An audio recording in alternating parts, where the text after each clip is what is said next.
எரேமியாவின் நிருபம்.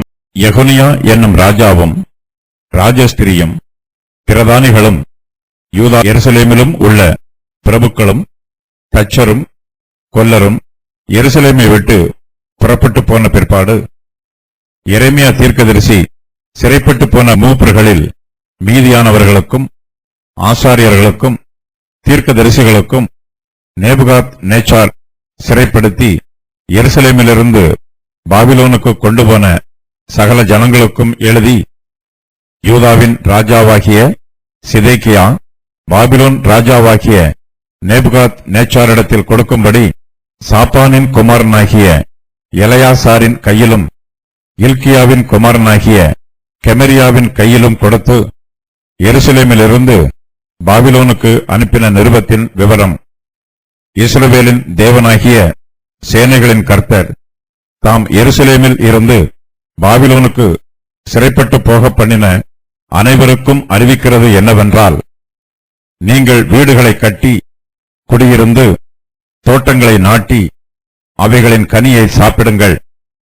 நீங்கள் பெண்களை விவாகம் பண்ணி குமாரரையும் குமாரத்திகளையும் பெற்று உங்கள் குமாரருக்கு பெண்களை கொண்டு உங்கள் குமாரத்திகளை புருஷருக்கு கொடுங்கள். இவர்களும் குமாரரையும் குமாரத்திகளையும் பெறட்டும். நீங்கள் அங்கே குறுகாமல் பெருகி நான் உங்களை சிறப்பிட்டு போக பண்ணின பட்டணத்தின் சமாதானத்தை தேடி அதற்காக கர்த்தரை விண்ணப்பம் பண்ணுங்கள். அதற்கு சமாதானம் இருக்கையில் உங்களுக்கும் சமாதானம் இருக்கும். பாபிலோன் தேசத்து சிறையிருப்பில் இருக்கிறவர்களுக்கு எரேமியா கர்த்தருடைய நாமத்தினால் ஒரு நிருபத்தை எழுதுகிறார். யெகொனியா என்னும் ராஜாவும் ராஜஸ்திரியும் பிரதானிகளும் யூதாவிலும் எருசலேமிலும் உள்ள பிரபுக்களும் தச்சரும் கொல்லரும் எருசலேமை விட்டு பாபிலோன் தேசத்திற்கு சிறைப்பட்டு போகிறார்கள். யூதாவிலும் எருசலேமிலும் உள்ள பிரபுக்கள் பாபிலோன் தேசத்திற்கு சிறைப்பட்டு போகும்போது அவர்களோடு கூட தச்சரும் கொல்லரும் பாபிலோனுக்கு சிறைப்பட்டு போகிறார்கள். எருசலேமின் அலங்கத்தில் இனிமேல் பழுது ஏற்பட்டால் அதை பழுது பார்ப்பதற்கு அங்கே தச்சரோ அல்லது கொல்லரோ ஒருவருமில்லை. பாபிலோன் தேசத்து சிறையிருப்புக்கு போகாமல் எருசலேமில் தங்கி விடுகிறவர்களுக்கு எந்தவிதமான பாதுகாப்பும் இல்லை. எருசலேமிலே தங்கிவிட்டால் நேபுகாத் நேச்சார் தங்களை கொடுமைப்படுத்துவான் என்று பயந்து ராஜாவும் ராஜஸ்திரியும் பிரதானிகளும் பிரபுக்களும் தச்சரும் கொல்லரும் எருசலேமை விட்டு பாபிலோனுக்கு சிறைப்பட்டு போகிறார்கள். இதன் மூலமாய் நேபுகாத் நேச்சாரின் கோபம் தணியும் என்று எதிர்பார்க்கிறார்கள். ஆனால் நேபுகாத் நேச்சாரின் கோபம் குறையவில்லை. அவன் மறுபடியும் எருசலேமின் மீது யுத்தம் பண்ண வருகிறான். அப்போது நேபுகாத் நேச்சார் எருசலேமில் தங்கியிருக்கிற மூப்பர்களில் மீதியானவர்களையும் ஆசாரியர்களையும் தீர்க்கதரிசிகளையும் சிறைப்படுத்தி பாபிலோனுக்கு கொண்டு போகிறான். பாபிலோனுக்கு சிறைப்பட்டு போகாமல் எருசலேமில் தங்கியிருக்கிறவர்கள் தங்கள் இருதயத்தில் பெருமையோடு இருக்கிறார்கள். சிறைப்பட்டு போனவர்கள் எல்லோரும் தங்களை விட மகா பாவிகள் என்று இவர்கள் தங்களுக்கு தாங்களே நினைத்துக் கொள்கிறார்கள். எருசலேமில் தங்கியிருக்கிறவர்கள் பரிசுத்தவான்கள் என்றும் பாபிலோன் தேசத்திற்கு சிறைப்பட்டு போனவர்கள் மகா பாவிகள் என்றும் சிறைப்பட்டு போனவர்களும் நினைக்கிறார்கள். சிறையிருப்பில் இருக்கிற யூதர்களுக்கு ஆறுதல் சொல்லும் வண்ணமாக எரேமியா இந்த நிருபத்தை அவர்களுக்கு எழுதுகிறார். யூதாவின் ராஜாவாகிய சிதேக்கியா பாபிலோன் ராஜாவாகிய நேபுகாத் நேச்சாருக்கு கப்பம் செலுத்தி எருசலேமில் தங்கியிருக்கிறான். அவன் கப்பம் செலுத்துவதற்காக தன்னுடைய பிரதானிகளை பாபிலோன் தேசத்திற்கு அனுப்புகிறான். அவர்கள் நேபுகாத் நேச்சாருக்கு சிதேக்கியா கொடுத்த பொக்கிஷங்களை எல்லாம் கொடுத்து தங்களுடைய அடிமைத்தனத்தை புதுப்பித்துக் கொள்ள பாபிலோனுக்கு போகிறார்கள். நேபுகாத் நேச்சார் ராஜாவை சந்திப்பதற்கு சிதேக்கியா ராஜா அனுப்புகிற பிரதானிகள் மூலமாய் எரேமியா தன்னுடைய நிருபத்தையும் கொடுத்து அனுப்புகிறார். எரேமியாவின் நிருபம் தேவனிடத்திலிருந்து வந்திருக்கிற செய்தி. கர்த்தருடைய வார்த்தையை முக்கியமானவர்கள் மூலமாய் எரேமியா கொடுத்து அனுப்புகிறார். சாப்பானின் குமாரனாகிய எலெயாசாரும் இல்கியாவின் குமாரனாகிய கெமரியாவும் சிதேக்கியா ராஜாவின் தூதர்களாக பாபிலோன் தேசத்திற்கு போகிறார்கள். அவர்கள் நேபுகாத் நேச்சாரை சந்தித்து சிதேக்கியா ராஜா கொடுத்து அனுப்பிய பகுதி பணத்தையும் கப்பத் தொகையையும் பாபிலோன் தேசத்தில் கொடுக்கப் போகிறார்கள். எரேமியா இவ்விரு பிரதானிகள் மூலமாய் பாபிலோன் தேசத்தில் சிறைப்பட்டிருக்கிற யூதர்களுக்கு தான் எழுதின நிருபத்தை கொடுத்து அனுப்புகிறார். இந்த நிருபத்தை எரேமியா எழுதினாலும் இஸ்ரவேலின் தேவனாகிய சேனைகளின் கர்த்தரே இந்த நிருபத்தில் உள்ள செய்தியை சொல்லி இருப்பதாக எரேமியா எழுதுகிறார். இஸ்ரவேலின் தேவனாகிய சேனைகளின் கர்த்தர் தாம் எருசலேமில் இருந்து பாபிலோனுக்கு சிறைப்பட்டு போக பண்ணின அனைவருக்கும் அறிவிக்கிறது என்னவென்றால் என்னும் வாக்கியத்தை தன்னுடைய நிருபத்தின் ஆரம்பத்தில் எரேமியா எழுதுகிறார். யூதாவின் மனுஷரும் எருசலேமின் குடிகளும் பாபிலோன் தேசத்து சிறையிருப்பில் இருக்கிறார்கள். இஸ்ரவேலின் தேவன் சேனைகளின் கர்த்தராய் இருக்கிறார் என்னும் வாக்கியத்தை வாசிக்கும் போது அவர்களுடைய இருதயத்தில் மிகுந்த ஆறுதல் உண்டாகும். கர்த்தரால் தங்களுக்கு உதவி செய்ய முடியும் என்றும் அவரால் தங்களை சிறையிருப்பில் இருந்து விடுதலை பண்ண முடியும் என்றும் அவர்களுக்குள் நம்பிக்கை பிறக்கும். இஸ்ரவேல் ஜனங்கள் பாபிலோன் தேசத்து சிறையிருப்பில் இருந்தாலும் அவர்களுடைய தேவன் இன்னும் இஸ்ரவேலின் தேவனாகவே இருக்கிறார். அவர் தம்முடைய ஜனமாகிய இஸ்ரவேலோடு உடன்படிக்கை பண்ணி இருக்கிறார். இஸ்ரவேல் ஜனங்கள் பாபிலோன் தேசத்து சிறையிருப்பில் இருக்கும்போது கர்த்தர் தங்களோடு செய்து கொண்ட உடன்படிக்கையை நினைவு கூறுகிறார்கள். பாபிலோன் தேசத்தில் விக்கிரக ஆராதனை அதிகமாய் இருக்கிறது. அந்நிய தெய்வங்களை பின்பற்றாமலும் விக்கிரகங்களுக்கு தூபம் காட்டாமலும் கர்த்தரையே தங்கள் தெய்வமாக ஆராதிப்பதற்கு கர்த்தருடைய உடன்படிக்கையின் வார்த்தைகள் அவர்களுக்கு உதவியாயிருக்கிறது. எரேமியா எழுதின நிருபத்தில் சிறையிருப்பில் இருக்கிற யூதர்களுக்கு ஆறுதலான வார்த்தைகள் சொல்லப்பட்டிருக்கிறது. அவர்கள் சிறையிருப்பில் இருந்தாலும் அவர்கள் இன்னும் கர்த்தருடைய ஜனமாகவே இருக்கிறார்கள். சோர்ந்து போய் இருக்கிற அவர்களை எரேமியா தன்னுடைய நிருபத்தின் மூலமாய் உற்சாகப்படுத்துகிறார். பாபிலோன் தேசத்து சிறையிருப்பில் இருக்கிற தம்முடைய ஜனத்தை கர்த்தர் இன்னும் கைவிட்டு விடவில்லை, அவர்களை இன்னும் ஒதுக்கி தள்ளிவிடவில்லை என்பதை எரேமியாவின் நிருபம் உறுதி பண்ணுகிறது. இஸ்ரவேல் ஜனங்கள் கர்த்தருக்கு விரோதமாக பாவம் செய்தார்கள், கர்த்தரை விட்டு விலகி போனார்கள், அந்நிய தெய்வங்களை பின்பற்றினார்கள், விக்கிரகங்களுக்கு தூபம் காட்டினார்கள். இதனால் கர்த்தருடைய கோபம் அவர்கள் மேல் வந்தது. அவர்களுடைய பாவங்களை அவர்களுக்கு உணர்த்தி அவர்களை கண்டித்து திருத்த வேண்டும் என்பதற்காக கர்த்தர் அவர்களை பாபிலோன் தேசத்து சிறையிருப்புக்கு ஒப்புக் கொடுத்தார். யூதர்கள் அந்நிய தேசத்து சிறையிருப்பிலே அதிகமான துன்பங்களை அனுபவித்தார்கள். கர்த்தர் தம்முடைய ஜனத்தை பாபிலோன் தேசத்து சிறையிருப்புக்கு ஒப்புக் கொடுத்தாலும் அவர்களை கைவிட்டு விடவில்லை, அவர்களை ஒதுக்கி தள்ளிவிடவும் இல்லை. அவர்கள் இன்னும் கர்த்தருடைய இஸ்ரவேலாகவே இருக்கிறார்கள். கர்த்தர் இன்னும் இஸ்ரவேலின் தேவனாகவே இருக்கிறார். இஸ்ரவேலின் தேவனாகிய கர்த்தரே தம்முடைய ஜனங்களை பாபிலோன் தேசத்து சிறையிருப்புக்கு ஒப்புக் கொடுத்தார். கர்த்தரே இஸ்ரவேல் ஜனங்களை பாபிலோனுக்கு சிறைப்பட்டு போக பண்ணினார். கர்த்தரே இஸ்ரவேல் ஜனத்தாரை பாபிலோனுக்கு சிறைப்பட்டு போக பண்ணினதினால் கர்த்தர் தங்களை அழித்து போட மாட்டார் என்றும் தங்களை தீங்கு அணுகுவதற்கு அனுமதிக்க மாட்டார் என்றும் இஸ்ரவேல் ஜனங்கள் கர்த்தர் மீது நம்பிக்கையாய் இருக்கலாம். இஸ்ரவேல் ஜனங்களை அழிக்க வேண்டும் என்பது கர்த்தருடைய நோக்கம் அல்ல, அவர்களை கண்டித்து திருத்த வேண்டும் என்பதே கர்த்தருடைய சித்தம். யூதாவின் மனுஷரும் எருசலேமின் குடிகளும் பாபிலோன் தேசத்து சிறையிருப்பில் இருக்கும்போது அவர்கள் அந்த தேசத்தின் நன்மைகளை அனுபவிக்க வேண்டும் என்று கர்த்தர் விரும்புகிறார். அவர்கள் அங்கே குறுகாமல் பெருக வேண்டும். நீங்கள் வீடுகளை கட்டி குடியிருந்து தோட்டங்களை நாட்டி அவைகளின் கனியை சாப்பிடுங்கள். நீங்கள் பெண்களை விவாகம் பண்ணி குமாரரையும் குமாரத்திகளையும் பெற்று உங்கள் குமாரருக்கு பெண்களை கொண்டு உங்கள் குமாரத்திகளை புருஷருக்கு கொடுங்கள். இவர்களும் குமாரரையும் குமாரத்திகளையும் பெறட்டும் என்று பாபிலோன் தேசத்து சிறையிருப்பில் இருக்கிற யூதர்களை குறித்து கர்த்தர் சொல்லுகிறார். மேலும் நான் உங்களை சிறைப்பட்டு போக பண்ணின பட்டணத்தின் சமாதானத்தை தேடி அதற்காக கர்த்தரை விண்ணப்பம் பண்ணுங்கள். அதற்கு சமாதானம் இருக்கையில் உங்களுக்கும் சமாதானம் இருக்கும் என்று கர்த்தர் சொல்லுகிறார். பாபிலோன் தேசத்து சிறையிருப்பில் இருக்கிறவர்களுக்கு சீக்கிரத்தில் விடுதலை கிடைக்காது. கள்ள தீர்க்கதரிசிகள் ஜனங்களை வஞ்சிக்கிறார்கள். இன்னும் 2 வருஷத்திற்குள் அவர்கள் சிறையிருப்பில் இருந்து விடுவிக்கப்படுவார்கள் என்று கள்ள தீர்க்கதரிசிகள் பொய்யாய் தீர்க்க தரிசனம் சொல்லுகிறார்கள். ஜனங்கள் இதை நம்பி பாபிலோன் தேசத்திலே தங்களுக்கு வீடுகளை கட்டாமல் தோட்டங்களை நாட்டாமல் தங்களுடைய விடுதலையை எதிர்பார்த்து கொண்டிருக்கிறார்கள். கள்ள தீர்க்கதரிசிகள் சொன்ன பிரகாரம் அவர்களுக்கு 2 வருஷத்திற்குள் விடுதலை கிடைக்காது. அவர்கள் 70 வருஷங்கள் பாபிலோன் தேசத்து சிறையிருப்பில் இருக்க வேண்டும். ஆகையினால் அவர்கள் பாபிலோன் தேசத்தில் வீடுகளை கட்டி குடியிருக்க வேண்டும் என்று கர்த்தர் சொல்லுகிறார்.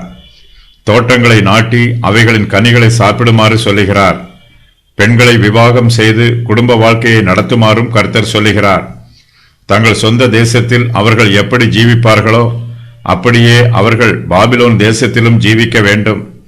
யூதாவின் மனுஷர் பாபிலோன் தேசத்தில் இருந்தாலும் அவர்களிடத்தில் கர்த்தருக்கு பயப்படும் பயம் இருக்க வேண்டும். கர்த்தருக்கு பயப்படுகிறவர்கள் கர்த்தர் அனுப்புகிற எல்லா தேசங்களிலும் சமாதானமாயும் சந்தோஷமாயும் ஆறுதலாயும் ஜீவனம் பண்ணுவார்கள். பாபிலோன் தேசத்திலும் அவர்களால் சந்தோஷமாய் இருக்க முடியும். இஸ்ரவேல் ஜனங்கள் பாபிலோன் தேசத்து சிறையிருப்பில் இருந்தபோது பல சமயங்களில் சீயோனை நினைத்து கண்ணீர் விட்டு அழுகிறார்கள். அவர்களுடைய அழுகையின் கண்ணீர் விதை விதைப்பதற்கு தடையாக இருக்கக்கூடாது. கண்ணீரோடு விதைக்கிறவர்கள் கம்பீரத்தோடு அறுவடை செய்வார்கள். நம்முடைய ஜீவியத்திலும் நமக்கு பலவிதமான ஏற்ற தாழ்வுகள் உண்டாகலாம். துக்கமும் சந்தோஷமும் மாறி மாறி வரலாம். எல்லாம் ஒன்றுபோல் இருக்காது. நாம் காலத்தை பிரயோஜனப்படுத்த பழகிக்கொள்ள வேண்டும். நாம் விரும்புகிற சூழ்நிலை நமக்கு கிடைக்காவிட்டாலும் கர்த்தர் நமக்கு அனுமதிக்கிற சூழ்நிலையில் சந்தோஷமாய் இருக்க பழகிக்கொள்ள வேண்டும். எல்லோருக்குமே அவர்களுடைய சொந்த தேசத்தின் மீது பிரியமாய் இருக்கும். மற்ற தேசங்களை விட தங்கள் சொந்த தேசங்களை நேசிப்பார்கள். நாம் ஊழியத்து நிமித்தமாய் வேறு ஸ்தலங்களுக்கோ அல்லது வேறு தேசங்களுக்கோ போக வேண்டியது வந்தாலும் அது கர்த்தர் நமக்கு கொடுத்திருக்கிற தேசம் என்று நினைத்து அங்கே கர்த்தருக்குள் சந்தோஷமாய் இருக்க வேண்டும். வானமும் கர்த்தருடையது, பூமியும் கர்த்தருடையது, பூமியில் உள்ள எல்லா தேசங்களும் கர்த்தருடையது. கர்த்தருடைய பிள்ளைகள் எந்த தேசத்திற்கு போனாலும் அவர்கள் கர்த்தருடைய தேசத்திற்குத்தான் போகிறார்கள். தங்கள் பரலோக பிதாவின் பூமியில் ஜீவிக்கிறார்கள். நாம் அந்நிய தேசத்தில் ஜீவிக்கும் போது அந்த தேசத்தை குறித்த அணுகுமுறைகளை கர்த்தருடைய சித்தத்தின் பிரகாரமாக சிந்திக்க பழகிக்கொள்ள வேண்டும். யூதாவின் மனுஷர் பாபிலோன் தேசத்து சிறையிருப்பில் இருந்தாலும் கர்த்தருடைய சித்தத்தின் பிரகாரமாகவே தாங்கள் சிறையிருப்பில் இருப்பதை நினைத்து கர்த்தருக்குள் ஆறுதல் பெற வேண்டும். யூதாவின் மனுஷர் பாபிலோன் தேசத்தில் சிறைப்பட்டு போய் இருக்கிறார்கள். அவர்கள் அந்த தேசத்திற்காக கர்த்தரை நோக்கி விண்ணப்பம் பண்ண வேண்டும். தங்களை சிறைப்பிடித்திருக்கிற தேசத்தாரின் நன்மைகளை யூதர்கள் நாட வேண்டும். பாபிலோன் தேசத்திற்கு சமாதானம் இருக்கையில் யூதர்களுக்கும் சமாதானம் இருக்கும். பாபிலோன் தேசம் செழித்திருக்கும் போது யூதர்களும் செழித்திருப்பார்கள். யூதாவின் மனுஷரும் எருசலேமின் குடிகளும் இப்போது பாபிலோன் ராஜாவுக்கு அடிமைகளாய் இருக்கிறார்கள். யூதர்கள் பாபிலோன் ராஜாவுக்கு விரோதமாக கலகம் பண்ணக்கூடாது. பாபிலோன் தேசத்தின் சமாதானத்தை கெடுத்து போடுவதற்கு ஒரு முயற்சியும் மேற்கொள்ளக்கூடாது. யூதர்கள் பாபிலோன் ராஜாவுக்கு கீழே அமைதியாகவும் சமாதானமாகவும் ஜீவனம் பண்ண வேண்டும். பாபிலோன் ராஜாவாகிய நேபுகாத் நேச்சாருக்கு உண்மை உள்ளவர்களாகவும் கண்ணியம் உள்ளவர்களாகவும் தங்களுடைய கடமைகளை செய்ய வேண்டும். யூதா மனுஷருடைய கழுத்தின் மீது பாபிலோன் ராஜாவின் நுகம் சுமத்தப்பட்டிருக்கிறது. இந்த நுகத்தை தங்களை விட்டு அகற்றி போடுவதற்கு யூதர்கள் சதி ஆலோசனை ஒன்றும் பண்ணக்கூடாது. யூதாவின் மனுஷர் தங்களுடைய பாரங்கள் எல்லாவற்றையும் கர்த்தர் மீது வைத்துவிட வேண்டும். கர்த்தர் தமக்கு ஏற்ற வேளையில் தங்கள் மீது சுமத்தப்பட்டிருக்கிற அந்நிய தேசத்து நுகத்தை எடுத்து போடுவார் என்று நம்பி அதற்காக பொறுமையோடு காத்திருக்க வேண்டும். பாபிலோன் தேசத்திற்கு சமாதானம் இருந்தால்தான் யூதர்களுக்கு சமாதானம் இருக்கும். ஆதி திருச்சபையின் விசுவாசிகளும் தாங்கள் எந்த தேசத்தில் இருந்தாலும் அந்த தேசத்தின் நன்மைக்காக கர்த்தரை நோக்கி விண்ணப்பம் பண்ணினார்கள். அந்த தேசத்தின் சமாதானத்தை நாடினார்கள். பல சமயங்களில் அதிகாரத்தில் உள்ளவர்கள் விசுவாசிகளை துன்பப்படுத்தினாலும் உபத்திரவப்படுத்தினாலும் விசுவாசிகள் அவர்களுடைய நன்மைகளுக்காக ஜெபம் பண்ணினார்கள். கப்பலில் பிரயாணம் பண்ணுகிற எல்லோருக்குமே அந்த கப்பலின் பாதுகாப்பை குறித்த பொறுப்பு உள்ளது. ஒரு தேசத்தின் எல்லா பிரஜைகளும் சேர்ந்து அந்த தேசத்தின் நன்மைகளுக்காக பாடுபட வேண்டும். நிறைவேறிய முன் அறிவிப்புகள். நீங்கள் வீடுகளை கட்டி குடியிருந்து தோட்டங்களை நாட்டி அவைகளின் கனியை சாப்பிடுங்கள். பாபிலோனிலே 70 வருஷம் நிறைவேறின பின்பு நான் உங்களை சந்தித்து உங்களை இவ்விடத்திற்கு திரும்பி வர பண்ணும்படிக்கு உங்கள் மேல் நல்வார்த்தையை நிறைவேற பண்ணுவேன். அப்பொழுது நீங்கள் கூடி வந்து என்னை தொழுது கொண்டு என்னை நோக்கி விண்ணப்பம் பண்ணுவீர்கள். நான் உங்களுக்கு செவி கொடுப்பேன். உங்கள் முழு இருதயத்தோடும் என்னை தேடினீர்களானால் என்னை தேடுகையில் கண்டுபிடிப்பீர்கள். நான் உங்களுக்கு காணப்படுவேன். நான் உங்கள் சிறையிருப்பை திருப்பி நான் உங்களை துரத்திவிட்ட எல்லா ஜாதிகளிலும் எல்லா இடங்களிலும் இருந்து உங்களை சேர்ப்பேன். நான் உங்களை விலக்கி இருந்த ஸ்தலத்துக்கே உங்களை திரும்பி வர பண்ணுவேன். எரேமியா பாபிலோனின் சிறையிருப்பில் உள்ளவர்களுக்கு ஒரு நிருபத்தை எழுதி அனுப்புகிறார். 70 வருஷ சிறையிருப்பில் அவர்களுக்கு அங்கு என்ன செய்ய வேண்டும் என்று ஆலோசனை கூறுகிறார்.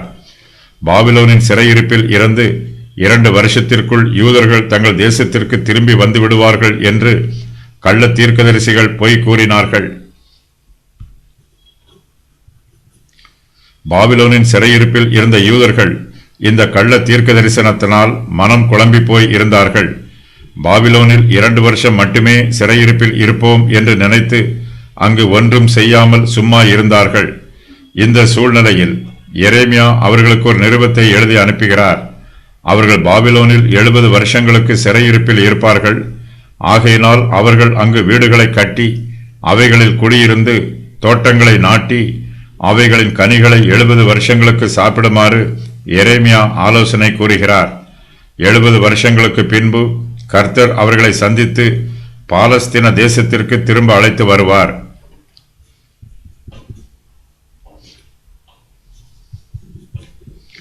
பாபிலோனில் சிறையிருப்பில் இருந்த யூதர்களில் சிலர் பாபிலோனுக்கு எதிராக கலகம் பண்ண தீர்மானித்தார்கள். பாபிலோனின் நுகத்தை ஏற்றுக்கொள்வதற்கு பதிலாக அதை முறித்து போட வகை தேடினார்கள். எரேமியா இதற்காகவும் ஆலோசனை கூறுகிறார். பாபிலோனின் சமாதானத்திற்காக அவர்கள் கர்த்தரிடத்தில் விண்ணப்பம் பண்ண வேண்டும் என்று ஆலோசனை கூறுகிறார்.